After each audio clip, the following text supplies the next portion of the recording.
Hello, we're here today to talk about classification and division, which is the topic of your next paper.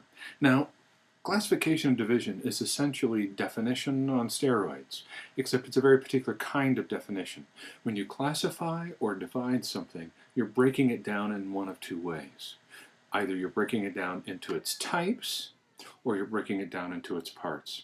So let's say you're breaking it down into its types. Well, what types of families are there? Okay, there are nuclear families, there are broken families, there are conjoined families, meaning multiple families that work together as one family. There are families that are families but not by blood. Families that have come together because of circumstances or love or affection or situation. So, and then, people even talk about their teams being families. So you can talk about the different types of families. Or you can divide, right? So that's a classification, right? Different types of families is classifying the different types of families. If you do a division, you divide families into all their parts, or divide the concept of family into its parts. Well, in a family, you've got the head of the family. Often a man, but not always. Certainly not always. Often a woman. Sometimes a man and a woman together. You have the mother, the father, the children. Sometimes the children will be sons, sometimes the children will be daughters. You also have extended family, which are parts of the family as well. Aunts and uncles, cousins, grandmothers and grandfathers. These are the different parts of family. And you can, depending on how your idea of family works, you can divide it differently. Does the family dog count as a part of the family or not? Is the home part of the family? So depending on how you divide it up, you are actually saying something different about family. And that's the key here. How you classify something into its types or how you divide something into its parts says something about the thing that you are classifying or dividing. So let's look at one example. First, let's take a look at this. As you can see, classification is when you divide something into its types, like different kinds of family, or division is when you divide something into its parts, such as the different members of the family. All right, so let's move on to our example. Now, one of the things that I like most is movies. I'm a total movie geek. I watch almost everything good that comes out and a whole lot that's not very good that comes out because I like good movies, I like bad movies. I just like movies. And one kind of movie I know that's very popular with college students is the horror movie. But what can we learn about horror movies? How do we try to use analysis to understand something about horror movies, why we like them? Well, one of the kinds of analysis you can do is a classification and division. You can classify different kinds of horror movies. So what are the kinds? Or you can divide horror movies into the parts. What makes a horror movie a horror movie? What are the elements that are always there? That's a division. All right, so let's try that. So there are lots of kinds of horror movies. There are the monster horror movies, slasher horror movies, supernatural horror movies, comedy, torture-based horror movies, psychological horror movies, science fiction horror movies, serial killer horror movies, and those are just a few. So a classification of horror movies would, for the purposes of the essay you're going to write, would pick the 4 or 5 that you think are the most significant and look into what we can tell about the concept of horror movies by looking closely at 4 or 5 of the different types of horror movies. What do they have in common? What are the differences? So you can see you're bringing some of your skills from last semester, some of the, say, comparison contrast, into this kind of analysis. Or you can try to understand what's going on with horror movies by breaking them down into their parts, which is a division paper. So what are the different parts of horror movies? Screams, chases, deaths, gore, final girls, that's the girl who's the only one surviving at the end. Dark settings, isolation, low-key music, all of these things tend to be parts of horror movies. Now, you might have a horror movie that doesn't have all of them in it, but most horror movies are going to have several of these elements. All right, so what's the difference between classification and division? Well, if you look at the things under classification, a slasher horror movie is a kind of horror movie. A comedy horror movie is a kind of horror movie. A serial killer horror movie is a kind of horror movie. These are all different versions of the same thing. But a death is not a different version of a scream. So in division, all the things in the list in a division are not different versions of the same thing. They're all different elements because they're the parts of a horror movie as opposed to the types of horror movies. All right. All right, so your job in coming up with an essay that's either a classification or division paper is to choose a topic that you like. Now, in general, it's always best to choose a topic that you find interesting, because if you find it interesting, you're going to write about it with more enthusiasm, you're going to know more about it, you're going to be able to work with it more effectively. I happen to like movies a lot, know a lot about movies, so I tend to want to work with those. So, let's say, to keep going with our topic here of horror movies, let's say I don't just want to classify different types of horror movies because I know more about it than that. I want to get even deeper. Let's say I want to do a deeper classification. So let's say I'm particularly interested in monster movies. So that's a particular kind of horror movie. It's the monster horror movie. Well, what are the different types of monster horror movies? Well, there are any number of different types. Of course, Godzilla is probably the most famous of the monster movies, but a lot of the monsters are small monsters, very human-looking monsters. Matter of fact, my favorite kind of monster movie is the zombie movie. Don't ask me why. I'm not a big fan of a lot of the other monster movies, but I love a good zombie movie. Just saw a great French one. Vampires are probably the most popular monster horror movie because vampires are monsters. Ghosts are a kind of monster. Demons, aliens are monsters.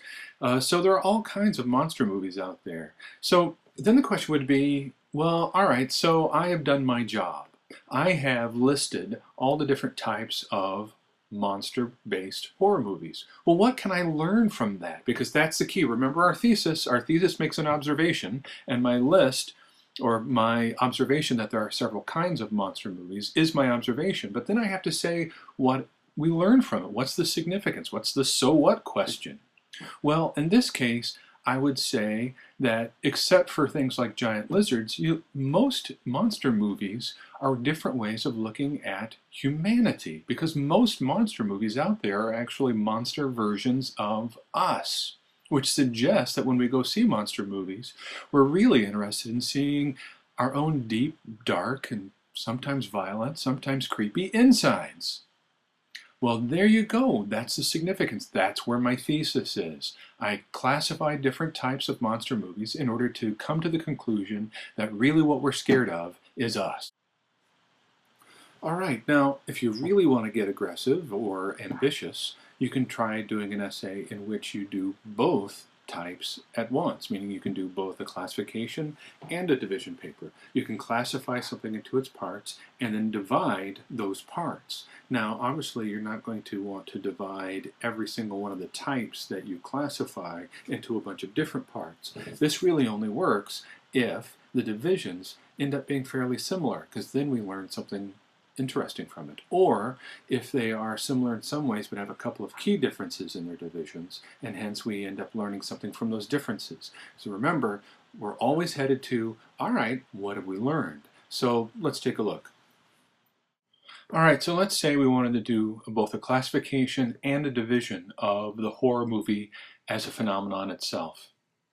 All right, so let's say we classify the horror movie into the same classifications we had earlier: monster, slasher, supernatural, comedy, torture, psychological, sci-fi, serial killer.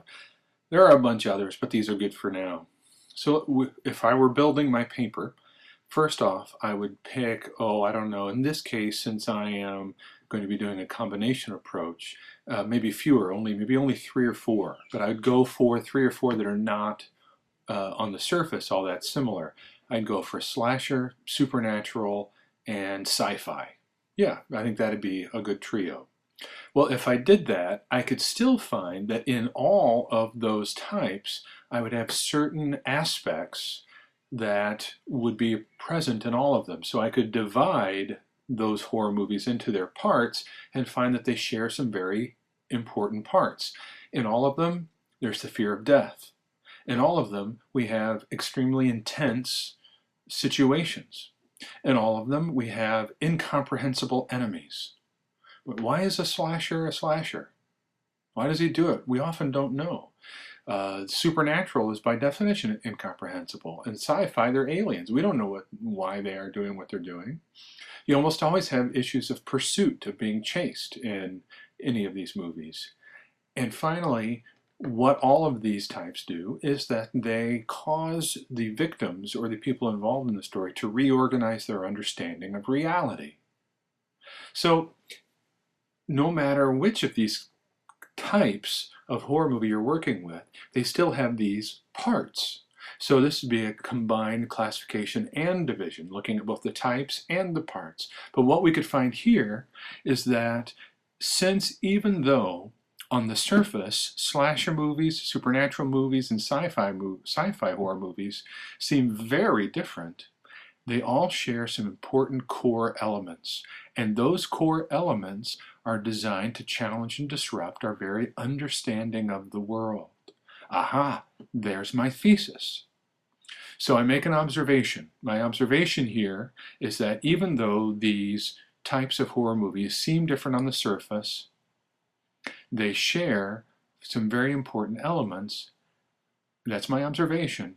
Then my so what question, my reading of the significance is that these aspects being in these very different kinds of movies disrupt our very understanding of the world.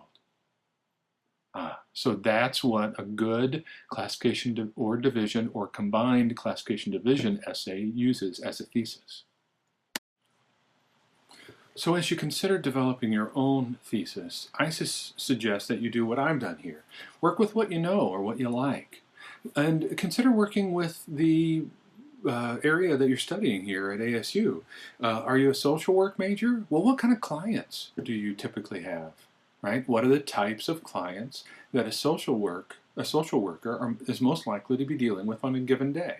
Right? That's a classification in types. Or what would, if you want to do a division paper, what is the most common reason a set of reasons that a person needs to get the help of a social worker? What's the profile? What are the elements of a typical social work client?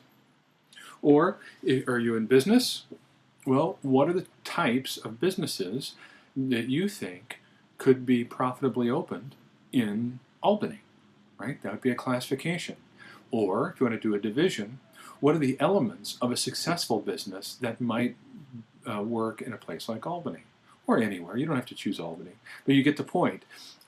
You classify different types of businesses that might work, or different types of businesses that fail, or different types of businesses that deal with the entertainment industry. Or division. What are the parts of a successful business? What are the parts of an unsuccessful business? What are the elements that go into making a restaurant successful? That's a division. And finally, criminal justice, right? Let's say you're a criminal justice major. What are the types of law enforcement officers? Or what are the traits that make up an effective law enforcement officer? That would be a division paper, right? So different types of law enforcement officers on one hand, it's classification, or division, what are the parts of an effective law enforcement officer? The traits of an effective officer, that would be a division paper. So once again, I suggest you go with what you know, because you'll be more excited about it. You'll know more about it. You'll know where to get the good sources if you feel like you need to get sources, and then get to it. And one last thing. The great thing about doing a classification division paper is that the structure of these suckers are very easy. Think about it. Your introduction tells us what your topic is. Once you get into the paper, it's really just a list with explanations, right? Each of your classifications or each of your divisions is just a list. My first type is this, second, third, fourth type. And then once you get done with your list with explanations of what each of those types or parts is, then you just tell us what we're supposed to learn from it. That's the so what question.